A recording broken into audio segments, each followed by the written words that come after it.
الحمد لله نحمده ونستعينه ونستغفره ونؤمن به ونتوكل عليه ونعوذ بالله من شرور أنفسنا ومن سيئات أعمالنا. من يهده الله فلا مضل له ومن يضلله فلا هادي له. ونشهد أن لا إله إلا الله وحده لا شريك له ونشهد أن سيدنا ومولانا محمدا عبده ورسوله صلى الله عليه وعلى آله وأصحابه وبارك وسلم تسليما كثيرا كثيرا. أما بعد فأعوذ بالله من الشيطان الرجيم. بسم الله الرحمن الرحيم. اعلموا أنما الحياة الدنيا لهو ولعب وزينة وتفاخر بين الناس وتكاثر في الأموال والأولاد كمثل غيث أعجب الكفار نباته ثم يهيج فتراه مصفرا ثم يكون حطاما. صدق الله العظيم. معزز حاضرین، اللہ تبارک و تعالی نے اس آیت کریمہ میں ایک دنیا کی عجیب اور غریب حقیقت بیان فرمائی ہے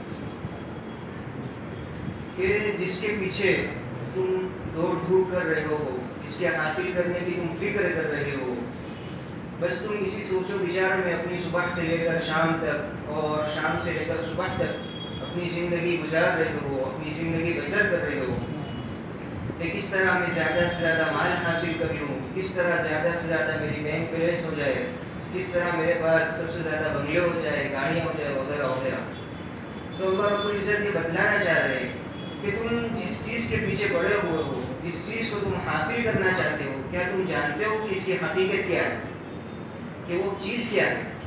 تو اللہ رب العزت فرماتا ہے کہ اعلموا انما الحیاۃ الدنیا لہو ولعب وزینہ، کہ یہ دنیاوی زندگی ایک کھیل کود ہے، وزینہ اور سجاوٹ کا سامان، وتفاخر بین الناس وتکاثر فی الاموال والاولاد، اور آپس میں فخر کرنا ہے کثرت مال کے ذریعے، کثرت اولاد کے ذریعے. بس تمہاری زندگی کا حاصل صرف یہی ہے. ہم ہماری زندگی میں اور اس کی حقیقت اور ماہیت کی طرف ہم نگاہ ڈالتے ہیں، اس میں دیکھتے ہیں، اس میں سوچ و بچار کرتے ہیں، تو ہمیں ایک چیز نظر آتی ہے کہ ہم یعنی انسان اس دنیاوی زندگی میں مختلف مراحل، مختلف اوقات اور مختلف دور سے اس کا گزر ہوتا ہے. کسی دور میں، کسی وقت میں وہ کسی چیز کو حاصل کرنے کی کوشش کرتا ہے، اس سے اس کو لگاؤ ہوتا ہے، اس سے اس کو محبت ہوتی ہے، اس کے آنے سے اس کو خوشی ہوتی ہے، اس کے جانے سے، اس کے نکل جانے سے، اس کے گم ہو جانے سے اس کو غم ہوتا ہے، صدمہ ہوتا ہے، رنج ہوتی ہے. لیکن کچھ زمانے بعد تھوڑا وقت گزرتا ہے، دوسرا زمانہ آتا ہے، دوسرا دور آتا ہے، تو وہ دوسری چیز کے پیچھے پڑ جاتا ہے، دوسری چیز اس کو حاصل کرنے کی فکر ہو جاتی ہے اور اسی کے پیچھے اپنی ساری محنت، اپنا سارا دھیان خرچ کرتا ہے. اب جس چیز کے پیچھے وہ پہلے بڑا تھا یعنی پہلے دور میں، وہی چیز اس کے لیے افسوسناک ہو کر رہ جاتی ہے اور وہ اس پر ہنستا ہے کہ میں کس چیز کے پیچھے پڑا تھا، اصل چیز تو یہ ہے جس کو میں ابھی حاصل کر رہا ہوں. لیکن کچھ وقت اور گزرتا ہے، دوسرا زمانہ آتا ہے، تھوڑا بڑا ہوتا ہے، تو اب اور نئی چیز کے پیچھے، اس کو حاصل کرنے کے پیچھے اور اس کو طلب کرنے کے پیچھے وہ اپنی محنت کو صرف کرتا ہے اور خرچ کرتا ہے اور اس کے آنے سے اس کو خوشی ہوتی ہے وغیرہ وغیرہ. تو اسی طرح انسان کے جتنے زمانے بدلتے جاتے ہیں، جتنا بڑا ہوتے جاتا ہے اور جتنا اوقات اس کے تبدیل ہوتے جاتے ہیں، تو اسی وقت اور اسی زمانے میں جس میں وہ چل رہا ہوتا ہے، جس میں وہ بسر کر رہا ہوتا ہے، تو اس کی جو دلچسپی ہوتی ہے وہ الگ الگ چیز کی طرف متوجہ ہونے لگتی ہے. اور جو چیز پہلے اس نے حاصل کی تھی، جو چیز جس سے وہ پہلے محبوبیت اور انسیت رکھتا تھا، وہی چیز اس کے لیے افسوسناک ہو کر رہ جاتی ہے، اس پر وہ ہنستا ہے اور اس کی نگاہ میں وہ ذلیل اور ہینچ ہو کر رہ جاتی ہے. تو اللہ رب العزت نے اس آیت کریمہ میں اور اس کے ذریعے اشارہ فرمایا ہے کہ دنیا میں انسان مختلف مراحل سے گزرتا ہے. جیسا کہ انسان ہم بچے کی شکل میں ہوتے ہیں، جب دنیا میں آتے ہیں تو ہماری ساری جو چیز ہوتی ہے جس کی طرف ہم متوجہ ہوتے ہیں، جو دلچسپی ہماری ہوتی ہے، وہ کھلونے میں ہوتی ہے، جیسا کہ جھنجھنا وغیرہ جس سے بچے کھیلتے ہیں، جس سے ہم کھیلتے تھے، وہی چیز اس کو سب سے زیادہ محبوب ہوتی ہے۔ اگر کوئی اس سے چھین لے تو وہ بچہ روتا ہو جاتا ہے اور اسے ایسا لگتا ہے کہ میری دنیا لوٹ لی گئی۔ لیکن وہی بچہ جب تھوڑا زمانہ گزرتا ہے، بڑا ہوتا ہے، تو اس کا دھیان اور اس کی توجہ میدان کے کھیل کی طرف ہو جاتی ہے۔ اب وہ میدان میں جا کر کھیلنے لگتا ہے۔ اب اسی بچے کو اگر کوئی کھلونا لا کر دے تو وہ بچہ کہے گا کہ میں اب اس کے قابل نہیں رہا، میں تو اب میدان میں جا کر کھیلوں گا، میں گھر میں نہیں کھیلوں گا۔ اور تھوڑا بڑا ہوتا ہے اور تھوڑا وقت گزرتا ہے، جب دوسرا دور آتا ہے تو وہی بچہ جو میدان میں کھیلا کرتا تھا، اب اس کا دھیان اور اس کی متوجہ جو ہونے کی چیز ہوتی ہے، اب تو جوان بھی ہو چکا ہے، یعنی جوانی تک پہنچ چکا ہے، تو اس کی دھیان ہوتا ہے وہ سجاوٹ کی طرف ہوتا ہے کہ بھائی میں کس طرح مخاطب کے سامنے، سامنے والوں کے سامنے، دوسروں کے سامنے کس طرح میں اپنے آپ کو اچھے طریقے سے اور اچھی طرح پیش کر سکوں، کہ بھائی میرے کپڑے اچھے ہو، میری بول چال اچھی ہو، میری کپڑے یہ برانڈیڈ ہو، میری ٹوپی اچھی ہو، وغیرہ وغیرہ، جیسا کہ ہم جانتے ہیں۔ تو جب اب اس کی نگاہ اور جو اس کا مرکز ہوتا ہے وہ دوسری چیز کی طرف متوجہ ہو جاتا ہے۔ اب وہی جو میدان میں جا کر کھیلا کرتا تھا، اب اپنے کپڑوں کا دھیان رکھتا ہے۔ اب جو اس کی متوجہ ہونے کی چیز ہے وہ کپڑے اور سجاوٹ اختیار کرنا ہو گئی۔ اب اگر وہ میدان میں کھیلنے جائے گا بھی تو اپنے کپڑوں کا پہلے دھیان رکھے گا۔ اب اور تھوڑا زمانہ گزرتا ہے، تھوڑا اور بڑا ہوتا ہے، شادی کی عمر ہوتی ہے، شادی ہو جاتی ہے، تب جو اس کی نگاہ ہوتی ہے، جو اس کی توجہ ہوتی ہے اور جو اس کی محبوب چیز ہوتی ہے وہ دنیا کمانے کی طرف ہو جاتی ہے، کیریئر بنانے کی طرف ہو جاتی ہے۔ بھائی کس طرح میں اپنا کیریئر بنا لوں، کس طرح میں اپنی زندگی کو نعمتوں والا بنا لوں، اور کس طرح میں آرام سے اپنی زندگی بسر کر سکوں، اور کس طرح میں اپنے بچے کو اچھے سے اچھی تعلیم دلا سکوں۔ اب جو اس کی نگاہ ہوتی ہے وہ اس طرف ہو جاتی ہے۔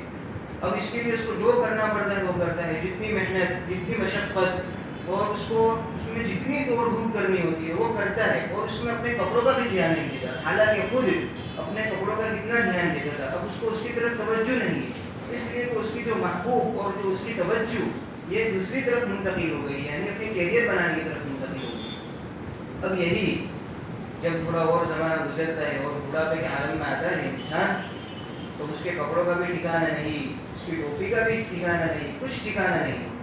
اب اگر وہ کوئی دوسرے انسان کو دیکھتا ہے تو وہ سجاوٹ کے سامان کی طرف متوجہ ہے اور اپنا آپ کو سنوار رہا ہے، تو اس کو کہتا بھی ہے بھائی یہ سب چیزیں کچھ کام تجھے آنے والی نہیں ہے، یہ سب چیزیں ہینچ ہو کر رہ جائے گی تیرے لیے۔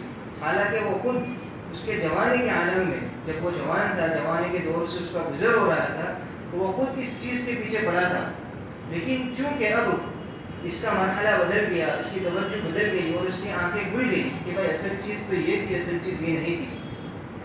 تو ہم اس میں ایک بات دیکھتے ہیں کہ انسان ایک مرحلے سے گزر کر دوسرے آگے والے مرحلے میں آتا ہے، اس کے جو پچھلا والا مرحلہ ہوتا ہے وہ اس کے لیے ہینچ ہو کر رہ جاتا ہے، اور وہ سوچتا ہے کہ بھائی میں اپنا اوقات کو ضائع کر دیا، میں نے اپنا اوقات کو برباد کر دیا۔ تو اصل مرحلہ اور حقیقی جو مرحلہ آنے والا ہے وہ آنکھیں بند کرنے کے بعد، اور جب اللہ رب العزت کے سامنے ہم کھڑے ہوں گے، جب تو بادشاہ اس کی بادشاہیت بھی نہیں رہی، کوئی مالک کسی چیز کا مالک نہیں ہوگا، حالانکہ ہم خود اپنے کپڑے کے بھی مالک نہیں ہیں۔ جب اللہ رب العزت کے سامنے ہمیں آخرت میں ہماری پیشی ہوگی، جیسا کہ حدیث شریف میں آتا ہے کہ انسان کے بدن پر کپڑا بھی نہیں ہوگا، اور اللہ تبارک و تعالیٰ فرماتے ہیں کما بدأنا اول خلق نعید، کہ ہم اس کو ایسا ہی لوٹائیں گے جیسا کہ ہم نے اس کو دنیا میں سب سے پہلی مرتبہ پیدا کیا تھا۔ تو یہاں پر یہ بتلانا مقصود ہے اس آیت کے ذریعے کہ انسان چاہے جتنا ہی فقیر ہو، جتنا ہی تنگ دست ہو، خاک آلود ہو، لیکن اس کے پاس کپڑے تو ضرور ہوگے ہی، کپڑے کا تو مالک ہوتا ہی جس کے ذریعے وہ سطر چھپاتا ہے۔ تو آخرت میں انسان کپڑے کا بھی مالک نہیں ہوگا۔ تو ہم کس وجہ سے اور کس بات پر اور کس سوچ و بچار میں ہم زندگی بسر کر رہے اور گزار رہے، اور ہماری نگاہیں کیوں متوجہ نہیں ہوتی کہ اصل چیز کیا ہے؟ اس لیے کہ ابھی ہماری آنکھوں پر پٹی بنی ہوئی ہے، ہماری آنکھیں پردے کے پیچھے ہے، لیکن جب ہماری آنکھیں کھلے گی تب ہمارے پاس وقت نہیں ہوگا۔ لیکن چونکہ ابھی ہم اسی طرح زندگی بسر کر رہے ہیں، اسی وجہ سے ہم ہر وقت، ہر لمحہ، ہر گھڑی، ہر سیکنڈ خسارے میں اور گھاٹے میں۔ ہم کو اس سے بچانے کے لیے اللہ رب العزت نے نبی کریم صلی اللہ علیہ وسلم کو مبعوث فرمایا تھا، اور آپ صلی اللہ علیہ وسلم نے ہم کو متوجہ بھی کرا کہ کیا چیز کام آنے والی ہے، لیکن ہم ہے کہ ہم دھیان نہیں دیتے۔ ہمیں دھیان دینا چاہیے۔ اگر ہم ہماری ہر گھڑی ہر سیکنڈ کو اللہ رب العزت کی اطاعت اور فرما برداری میں نہیں گزاریں گے تو ہم ہر وقت خسارے اور گھاٹے میں، جیسا کہ قرآن کریم دوسری جگہ فرماتا ہے ان الانسان لفی خسر والعصر ان الانسان لفی خسر۔ اللہ تبارک و تعالیٰ قسم کھا کر فرماتے ہیں، زمانے کی قسم، انسان خسارے میں ہے اور گھاٹے میں ہے۔ یہاں پر اللہ رب العزت قسم کھا رہے ہیں، والعصر، واو قسم ہی ہے، قسم کے ذریعے اللہ رب العزت آگے فرما رہے ہیں۔ یہاں پر جو قسم کھائی ہے وہ یہ بتلانے کے لیے کھائی ہے، ہماری جیسی قسم نہیں کھائی، جیسا کہ ہم قسم کھاتے ہیں کہ بھائی میں اللہ کی قسم کھا کے کہتا ہوں میرا 200 روپے نفع ہے، 300 روپے نفع ہے، تو اس کو بتلانا کیا مقصود ہوتا ہے کہ بھائی میں سچا ہوں، اپنی بات میں سچ بول رہا ہوں۔ لیکن اللہ رب العزت یہاں پر جو قسم کھا رہے ہیں وہ الگ چیز کے لیے، یعنی یہ بتلانا چاہ رہے ہیں کہ میں جو آگے بات بیان کر رہا ہوں وہ بہت ہی اہم ہے، بہت ہی اہمیت کے حامل ہے، اس پر تم دھیان دینا اور اس پر توجہ دینا۔ آگے اللہ رب العزت نے کیا فرمایا، ان الانسان لفی خسر، کہ انسان خسارے میں اور گھاٹے میں ہے۔ خسارے میں اور گھاٹے میں کیوں سوال ہوتا ہے، تو اس کا جواب یہ ہے کہ اللہ رب العزت نے جو ہمیں دنیا میں بھیجا ہے وہ اس لیے بھیجا ہے تاکہ ہم آخرت کی کمائی کریں، یعنی ایسی کمائی کریں جس کے ذریعے ہم آخرت میں نجات پا سکیں اور ہمیں آخرت میں اس کا نفع ہو۔ اسی تجارت کے لیے اللہ رب العزت نے ہمیں دنیا میں بھیجا ہے۔ تو ہر تجارت کا کچھ نہ کچھ سرمایہ اور کیپٹل اور موڑی ہوا کرتی ہے جس کے ذریعے انسان نفع کماتا ہے، کچھ نہ کچھ موڑی ہوتی ہے۔ تو اللہ رب العزت نے جو ہمیں دنیاوی زندگی عطا فرمائی ہے 50-60 سال کی، یہی ہماری کیپٹل اور سرمایہ ہے جس کے ذریعے ہم آخرت کی نفع اور آخرت کی نجات کا جو ہمارا سامان ہے اور جو نفع ہے اس کو ہم حاصل کریں گے۔ تو جو سرمایہ اور کیپٹل ہوا کرتے ہیں وہ دو قسم کے ہوا کرتے ہیں، ایک تو منجمد سرمایہ اور دوسرا ہوتا ہے سیال سرمایہ، سیال کیپٹل۔ اب منجمد سرمایہ کسے کہتے ہیں، منجمد کیپٹل اور موڑی کسے کہتے ہیں؟ تو منجمد کیپٹل اسے کہتے ہیں کہ اگر ہم اس کو خرچ کریں، ہم اس کو استعمال کریں، ہم اس کو واپریں تبھی وہ استعمال ہو، تبھی وہ خرچ ہو۔ اگر ہم اس کو استعمال نہیں کریں جیسا کہ پیسہ وغیرہ، ہم اس کو لاکر میں رکھ دیں یا تجوری میں چھپا کر رکھ دیں اور ہم چاہیں کہ اس کو میں بعد میں استعمال کروں گا، جب میرے پاس ضرورت کی کوئی چیز مہیا نہیں ہوگی تب میں اس کو استعمال کروں گا، تو ہم اس کو استعمال کر سکتے ہیں، تجوری میں نکال کر واپر سکتے ہیں۔ اور دوسری جو قسم ہوتی ہے وہ سیال سرمایہ، سیال کیپٹل۔ سیال سرمایہ اسے کہتے ہیں کہ اگر ہم اس کو فوری طور پر استعمال نہ کر لیں، فوری طور پر اگر اس کو ہم خرچ نہ کر لیں، اس سے فائدہ حاصل نہ کر لیں تو ہمارے ہاتھ سے نکل جائے گا۔ جیسا کہ برف بیچنے والا، اس کی جو کیپٹل ہوا کرتی ہے وہ سیال قسم کی ہوا کرتی ہے، اگر وہ جتنا جلدی جتنا ممکن ہو سکے اس سے نفع حاصل نہیں کر لے گا تو وہ ہر وقت ہر گھڑی ہر لمحہ خسارے میں اور گھاٹے میں، اور اس کا نفع اس سے ہاتھ سے نکلتا جا رہا ہے۔ تو اللہ رب العزت نے جو ہمیں سرمایہ اور جو کیپٹل یہ زندگی کی شکل عطا فرمایا ہے 50-60 سال کا، وہ بھی سیال قسم کا ہے۔ اگر ہم اس سے فوری طور پر نفع حاصل نہیں کر لیتے اور اس کو فوری طور پر کام میں نہیں لاتے تو ہم ہر وقت خسارے میں اور گھاٹے میں ہیں۔ اگر ہم یہ چاہیں کہ آج کا دن میرے پاس اتنا وقت فری ہے، میں اس کو کہیں لاکر میں رکھ دوں، کہیں ڈیپ فریز میں پیک کر کے رکھ دوں، اور جب میرے پاس وقت نہیں ہوگا، فرصت نہیں ہوگی، تب میں اس وقت کو نکال کر اس وقت اس کو میں خرچ کروں گا اور اس کو میں صرف کروں گا، تو یہ ہم نہیں کر سکتے۔ اس لیے کہ ہمارا جو یہ سرمایہ ہے یہ سیال قسم کا سرمایہ ہے، یہ ہمارے ہاتھ سے نکلتا جا رہا ہے۔ دوسری مثال سے اس طرح سمجھنا چاہیے کہ بھائی کوئی ایک آدمی ہے، اس کی کسی پوش علاقے میں، کسی مارکیٹ والے علاقے میں بہت ہی بڑی زمین ہے، تو اس کو کسی نے آ کر صلاح دی کہ بھائی تم یہاں پر اچھا مال کھڑا کرو، اس میں دکان ہو، آفس بناؤ، تم اس سے بڑا کرایہ حاصل کر سکتے ہو، تمہیں بہت فائدہ ہوگا۔ اس نے اس کی سنی، یہاں پر تم برابر کے رہے ہو، اس نے شاپنگ سینٹر بنایا، کچھ بھی بنایا، اس نے دکان اور آفس بنائی۔ اب وہ کرایہ پر دینے کا وقت ہے، تب وہ کیا کر رہا ہے، لوگ اس کے پاس آ رہے ہیں، بھائی مجھے تیری یہ دکان چاہیے، مجھے یہ آفس چاہیے، وہ کہہ رہا ہے مجھے ابھی نہیں دینی، مجھے ابھی نہیں دینی۔ اس طرح اس نے 2 سال نکال دی۔ تو یہ جو اس کا سیال قسم کا سرمایہ تھا، یعنی 2 سال کا یہ کرایہ حاصل کر سکتا تھا اور اس سے نفع حاصل کر سکتا تھا، تو یہ اس نے گنوا دیا۔ تو یہ سیال قسم کا سرمایہ۔ تو ہماری زندگی جو اللہ رب العزت نے دی ہے وہ بھی سیال قسم کا سرمایہ ہے۔ تو ضرورت ہے اس بات کہ ہم ہماری ہر گھڑی، ہر سیکنڈ، ہر لمحہ اللہ رب العزت کی اطاعت اور فرما برداری میں اور ایسے کاموں میں گزارے جو ہمیں آخرت میں کام آئے.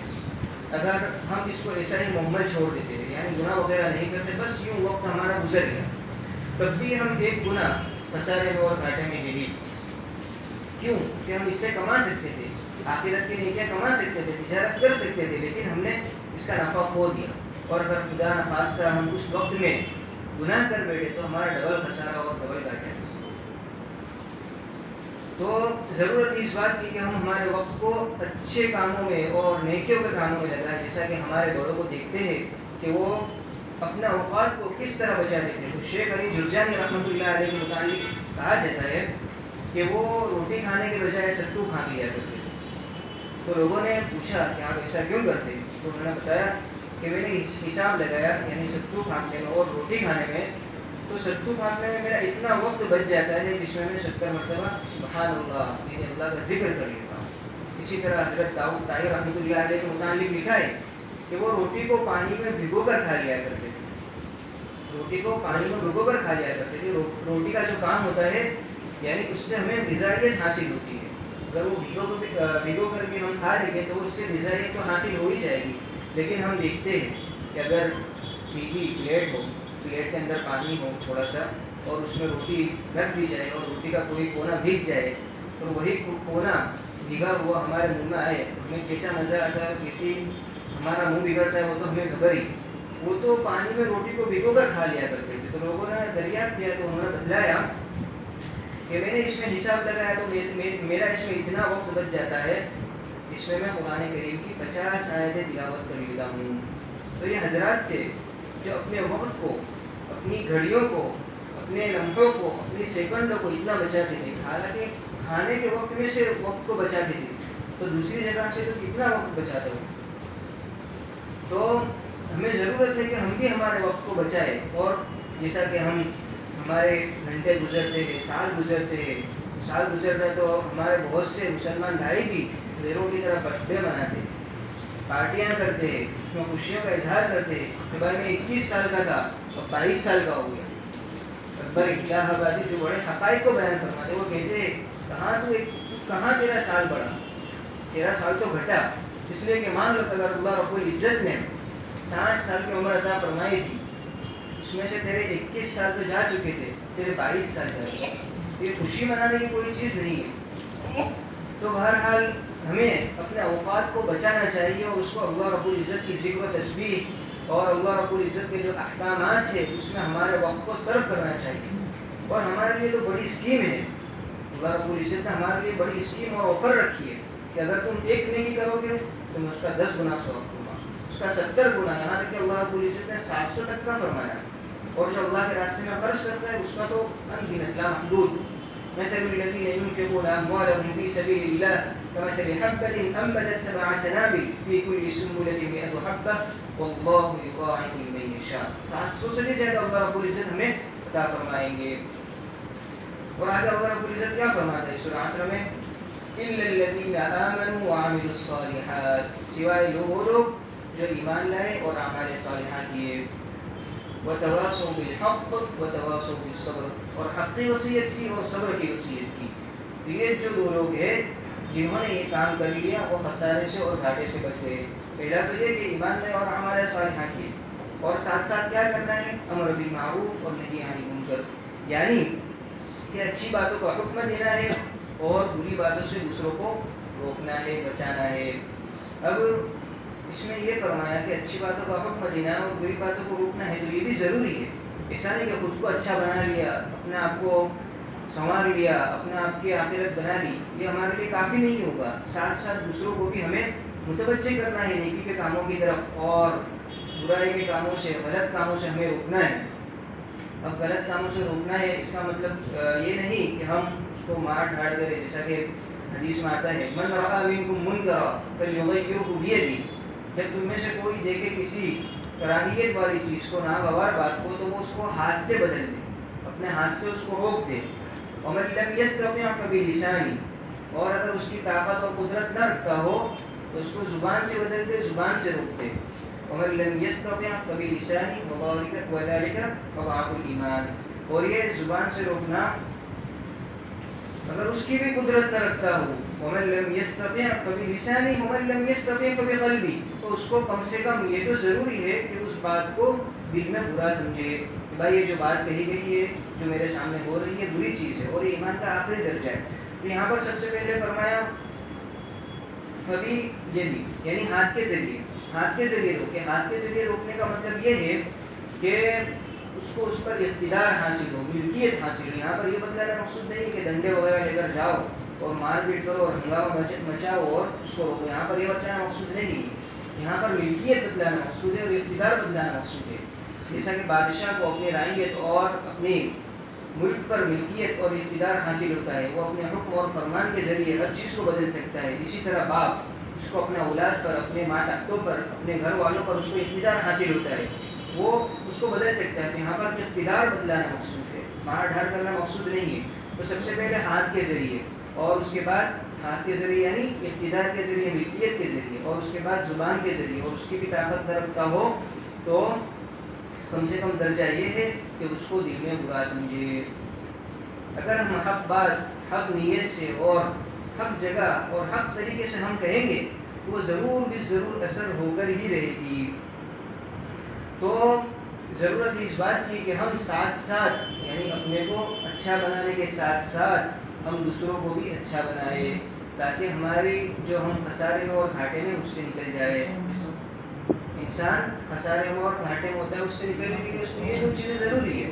تو سب سے پہلے تو یہ ضروری ہے کہ ہم اپنے آپ کو سدھاریں، اپنے آپ کو نیکی کے کاموں میں لگائیں، ہم اپنے آپ کی ہر گھڑی، ہر سیکنڈ کو بچائیں. جیسا کہ ہمارے شیخ فرمایا کرتے، ہو رہی ہے عمر مثل برف کم، چپ کے رفتہ قدم بدل.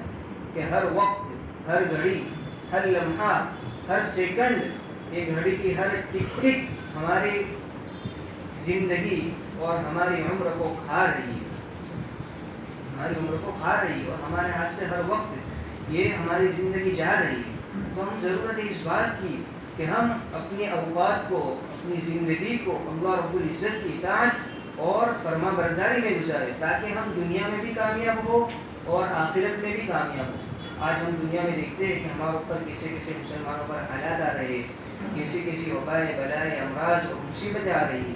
تو ہم اس کی وجہ اور اس کا ریزن دوسروں پر ڈالتے ہیں کہ بھائی وہ یہاں وہاں سے یہاں آیا تو یہ بیماری آئی، یہ ووٹ جیتا تو یہ ہوا، یوں ہوا. بس ساری جو ریزن ہوتے ہیں ہم دوسروں پر ڈالتے ہیں. حالانکہ ضرورت ہے اس بات کی کہ ہم اپنے آپ کو سدھاریں اور اپنے اعمال کو ایسے اعمال کریں جو ہمیں کام آئے، تاکہ ہماری دنیا بھی بچ جائے، یعنی دنیا میں بھی ہم کامیاب ہو جائیں، اور آخرت میں بھی جب اللہ رب العزت کے سامنے کھڑے ہو تب بھی ہم وہاں پر نجات اور فلاح پا جائے.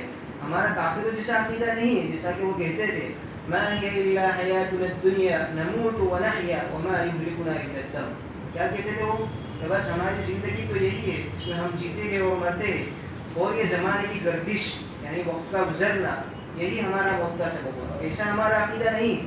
ہمارا عقیدہ تو یہ ہے کہ بھائی ہمیں مرنے کے بعد اللہ رب العزت کے سامنے کھڑا ہونا ہے اور تمام اعمال کی جواب دہی دینی ہے، اور ہمیں کامیاب ہونا ہے، تاکہ ہم اللہ رب العزت نے جو ہم سے وعدے کیے ہیں جنت کے اور آخرت کے، ہم اس میں اس کو پا سکیں اور ہم وہاں پر فلاح اور کامیاب اور کامران ہوں.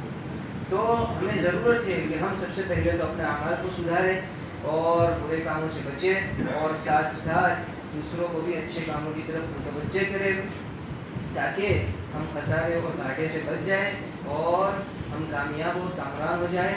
اللہ رب العزت ہمیں کہنے سننے سے زیادہ عمل کی توفیق عطا فرمائے، اور اپنے یعنی اللہ رب العزت کے جو محبوب کام ہے، جو اچھے کام ہے، اس کی طرف اللہ رب العزت ہمارے دھیان کو متوجہ کرے اور ایسے کام کروائے، اور جو برے کام ہے، غلط کام ہے، اس سے ہمیں اپنے آپ کو بچانے کی ضرورت ہے. اللہ رب العزت اس سے ہماری حفاظت فرمائے. اور سب سے بڑی بات تو یہ ہے کہ ہم ہر وقت کو غنیمت جانیں اور اس سے فائدہ اٹھا لیں. ایسا نہ ہو کہ قیامت کے دن اللہ رب العزت کے سامنے ہم کھڑے ہو تو ہمیں یہ دنیا ایسی نظر آئے جیسا کہ جھنجھنا اور کھلونا نظر آتا ہے. تب ہمیں افسوس ہوگا اور پچھتاوا ہوگا تو اس سے پہلے ہمیں اپنی زندگی بنا لینی چاہیے اور ہر وقت کو استعمال کر کے اس کو گولڈ جیسا بنا لینا چاہیے. تو ضرورت ہے اس بات کی کہ ہم اپنے آپ کو اچھے کاموں میں اور اچھی اور اطاعتی کاموں میں گزاریں تاکہ ہم کامیاب اور کامیاب ہوں. اللہ رب العزت ہمیں کہنے سے زیادہ عمل کی توفیق عطا فرمائے. وما علینا الا البلاغ المبین.